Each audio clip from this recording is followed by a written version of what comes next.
Hi everybody, welcome to All Games New and Old. I am David Rodriguez and today I am unboxing 7 Moons Heroes of Dragon Reach.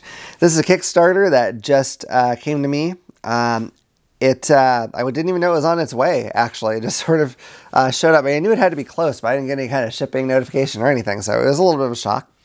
It says, go forth into the lands and prepare our kingdom for war, a fantasy adventure game for 1 to 4 players. So that's nice, it has a solo mode apparently. Let's turn this over. So this is the Kickstarter one, and I believe the difference is it has metal coins, and then it has some meeples for the different kinds of folks you can hire rather than just using the tokens. Otherwise, it should be much like the retail edition. So this is put out by Gunpowder Studios. It says it plays in 30 to 60 minutes, and it says for ages 7 and up. And I'm really curious to see if that ends up seeming reasonable. I mean, okay, every kid is different, obviously. There's probably 7-year-olds out there playing, you know, Lacerda games. But I watched a how to play video of this, and I thought, like, man, I don't know. That seems maybe a little bit advanced for that age. But I could be wrong. Let me go ahead and get this open, and we can kind of start talking about it. Actually, let me tell you what it says on the back first. I take that back. So. A storm approaches. You must ready your city for war. You are a royal emissary sent by your monarch into the kingdom of Dragon Reach to ready your city for war against the approaching shadow army. How will you raise enough gold to strengthen your defenses and hire allies to fight with you? Will you trade resources on the volatile market? Will you risk venturing into the lawless wilderness for its magical riches? Or will you embark on a quest to help the realm and earn rewards? Whichever you choose, you have little time and much to do. At the rising of the 7th moon, the Shadow Army will attack. Those best prepared will have the greatest chance of survival. The rest will not live to see another moon. So, let's open this sucker up. Ooh, I'm pulling stuff over here from my last unboxing. All right. So this game, you know, from the how to play that I watched, I'm actually struggling with how to classify it. I guess it's sort of a semi-co-op in a way. Like you're going around, you're gathering resources to protect your city and fight off the evil armies at the end. And some of the resources are kind of limited. Like I believe there's, of each type of person you can hire, I think there's one fewer than however many players you are playing with, of each then you could actually get. So in a way that some of the resources are limited, which would make me think competitive. But then at the end of the game, when the armies attack, they first attack the land as a whole, and so everyone rolls dice based on what they've built up to fight it off together, and then they attack the cities specifically, and you have to use the dice that you already rolled to see if you were able to hold them off. It's kind of strange, because I feel like it sounds like you're competing until you get to the end, and then you're trying to fend them off together, but some of you may lose and fail, so it's like, I guess I don't know. It's interesting. It's competitive, I guess, but you could theoretically like all win, I think, unless there's something else in here that gives you points for what you have left or something. That could be. I don't know. But we'll see. Listen. Oh, wow. Okay. These are neat. Wow, these metal coins are cool. There's a lot of different shapes. I'm going to pull some of these out. I was trying to show them on the screen, but I think there might be some glare that I'd rather avoid. So, dump some of these out. These are neat. So you have like the crescent moon shapes. Those are kind of cool. I like those. It looked like those were more mixed up in the bag, so I'm glad I pulled those out. Okay, so you have those. You have, I'm not going to pull these out, I don't think, but these little 5-sided pieces. This looks like a octagon shaped pieces, and then you got the circular ones that have dragons on them.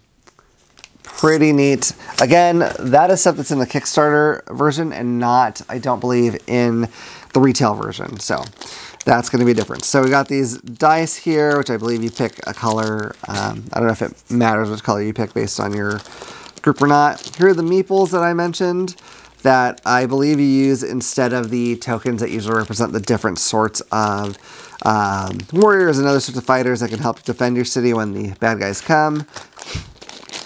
Then there's these. Actually, let me get these out. Let's look at a couple different ones. I don't know that I'm going to be able to guess what they are just from looking at this, but we can see. Okay, so this guy looks kind of like a cleric to me. I know that's a possibility. This one, I'm not sure. Guessing maybe a mage. It is going to be a little hard to differentiate here, I think.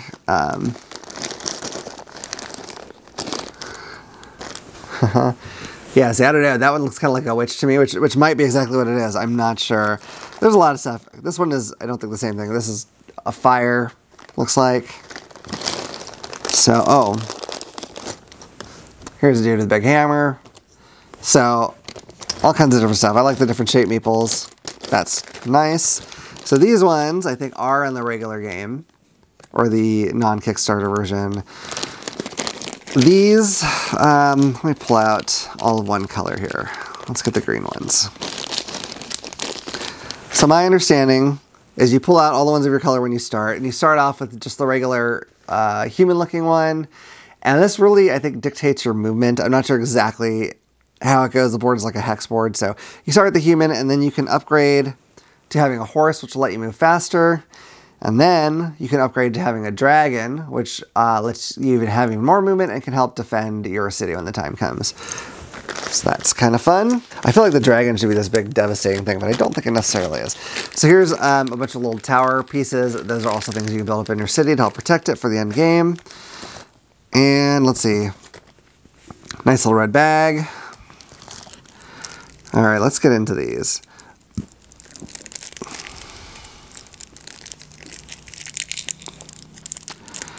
Okay. So there's several different kinds of cards here. So let's see. So there's a bunch of quest cards.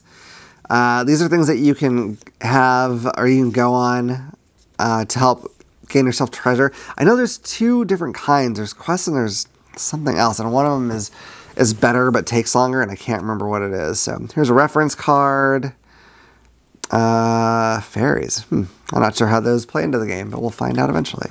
Wilderness, you can have wilderness encounters when you, I guess, decide to go off-road in the game. So it's going to have a lot of different stuff. You can find items. This one says help an engineer, so it's like you can kind of end up helping random people you find, which is, I don't know if they're all negative or positive or what, but we'll see. So then you have your Shadow Army cards, and these are the kind of creatures that are going to attack you at the end. I want to say there's like, I think 6 different armies can come at you at the end. I could be wrong about that, but I believe it was 6.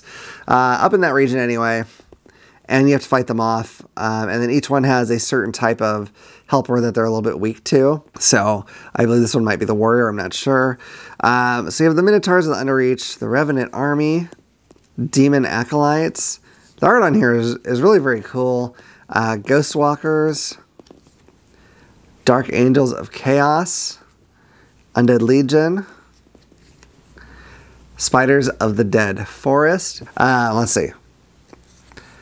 Dire Wolves of the Magena Tundra, Werewolves of the Forever Moon, Mountain Trolls, the Great Goblin Army, and Dragons or Fire Dragons of Far. So those are all the different evil armies that can come for you at the end. Well, I don't know if you noticed, but like the art on here is really pretty spooky, which is another thing that makes me wonder about the ages 7 up. Like it could be fine, but man, this is some creepy stuff. It's not gory, it's just creepy. So, you know, if you're playing with your kids, you probably know your kids well enough to decide what you think. Here's the solo rules pamphlet. I'm curious how similar it is to the basic rules. I kind of like it when it's fairly similar because then I can use the solo to learn the larger rule set, but we'll see. It doesn't look like it adds a ton of different stuff, but yeah, I don't know how different it is. Here's the rules for 2 to 4 players. So this is, let's see, how many pages? Oh, did they not number the pages? Aha, I've been foiled. Okay, they didn't number the pages. It's not a huge deal. It's not very big, though. The art on here is pretty awesome, I've got to say. So this is just like the setup page, overview of how it's played, diagram of the map. So I mean, really there's not much rule stuff. This is playing the game. So I've got 1, 2, 3, 4, 5 pages. That's, yeah, it's not real complicated for sure. So I'm guessing complexity, a kid can handle this, perhaps. But, you know, it's going to be different. So these, I believe, are the different factions that you can play as. I wonder, I don't know if there's any real difference between them. I don't know that they're asymmetric. I'm trying to like glance over this and see if I see anything, but I'm not immediately noticing any difference between. I thought maybe this text down here would be something, but it looks like it's pretty much the same throughout. But yeah, Favion of Ironside, Rocket of Stonewood. That might be the leader, I'm guessing. Sounds like a leader name. Oh, this is cool. So they're double-sided, so you can play male or female. So Cinder of Ironside, Bakra of Stonewood. That's kind of nice. We have Tamriel of Sisters, Raya of Templehaven, or you could be Avriel of Sisters and Kalut of Templehaven. All right, so here's the regular token coins. And then there's some items down here. I think this is what you pull out of the bag. Not totally sure. All right. So here's the token that you would usually use at the top instead of the meeples that come with the Kickstarter game. There's some gems down here. I know this goes into the center of the board when you get to the final phase of the game where the bad guys are attacking. I'm guessing the sword is maybe first player token. I'm not sure what the gems are for. I'm not sure exactly what these are used for.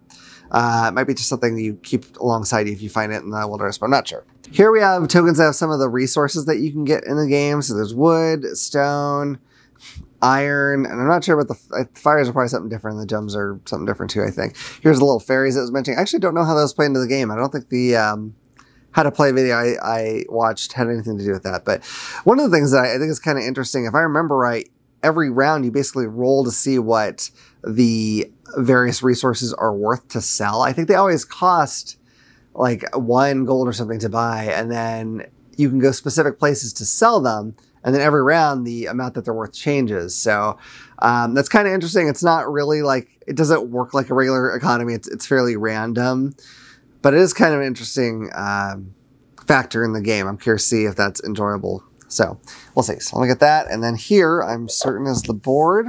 The inside of the box looks really nice. You know, totally unnecessary for them to do that kind of thing, but I do love it when they do. It's very pretty. So let me open this up. I don't think it's going to be a very large board, which is kind of nice. I don't mind a large board, but okay, I'm going to zoom this out just a bit if I can. Oop, other way. Forgive all the stuff that's all around me here. So here is our board. Let's see if we can get to smooth that a little bit. So you can see it's like a bunch of hexes. I believe you each start in one of these corner cities based on whatever character you got.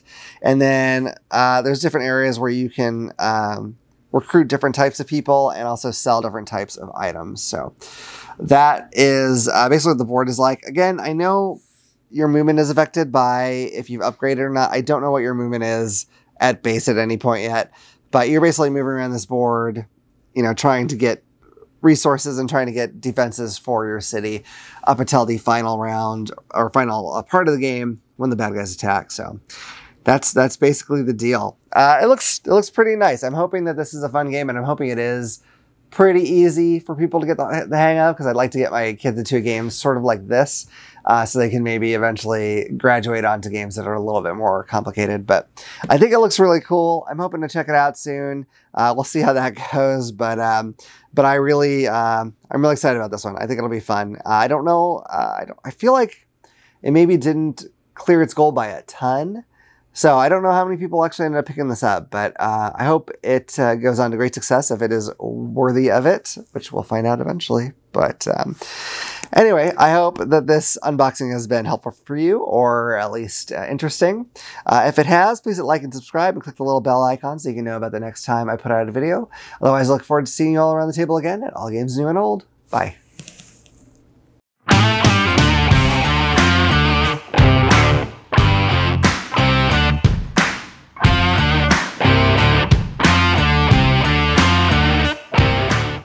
Hey, did you enjoy that video? If so, you might like this one. Or this one.